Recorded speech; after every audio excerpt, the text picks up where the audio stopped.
If you're anything like me, like learning anatomy through sports injuries, this is episode 43. Shaun Livingston, February 26, 2007. Thank you for the most liked suggestion. Let's check it out. So Shaun is going to get a steal here. This video is in 240p, so I apologize. He's going to get a steal here. He's actually going to miss this layup, and that left leg is going to give out from under him. You might have been able to see it, but we do have another angle or another slow motion, better quality video, just a little bit. So he's going to go up for this layup.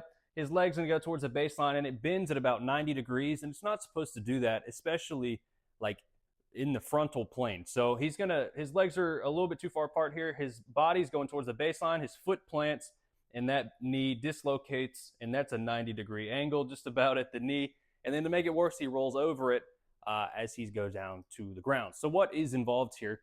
His knee, obviously, he had an ACL, PCL, MCL tear. And when we think about a valgus force, which means your knee is going towards your midline, the outside or the lateral side of your knee is getting closer together. So that's why the LCL was not involved here, was actually getting closer together.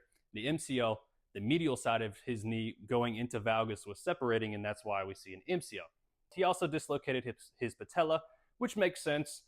Super valgus force, the patella kind of likes to hop out laterally in this case. So danger is the popliteal artery. We've talked about this a lot. It runs behind the knee. You can kind of see that here. So if there is a severe dislocation like we see here, it could danger the lower limb and cause loss of blood flow or gangrene is what I saw in an ESPN article that they talked about it. Luckily, no artery or nerve damage was involved here for Shaun. Let's take a look at this, okay?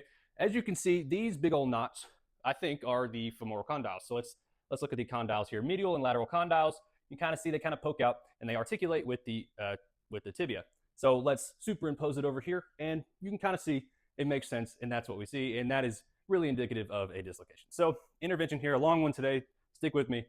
He had immediate reduction from the team doctor. The team doctor actually came off the sideline and reduced it in order to, one, reduce the pain, which, I mean, there was still probably a ton of pain, and then potentially save the limb because the doctor knew that the artery may have been involved. So doing his best to maybe realign that joint to get blood flow back to the lower extremity. Surgery 2 weeks after the injury was because of the amount of swelling. They had to wait for that to go down, where he had a ligament repair. And he had about a 2-year recovery and intense manual therapy from a physical therapist, who was Kevin Wilk, actually, a very well-renowned sports PT. The 2-year recovery, or the intense manual therapy, was because of the scar tissue. They had to go in there twice a day to try to break up scar tissue and increase the range of motion to Shaun's leg. So his knee was not where it was supposed to be. He called it a wooden leg, and he just called it bleh. Like, he didn't have the explosion that he used to have, so he really had to change his game up.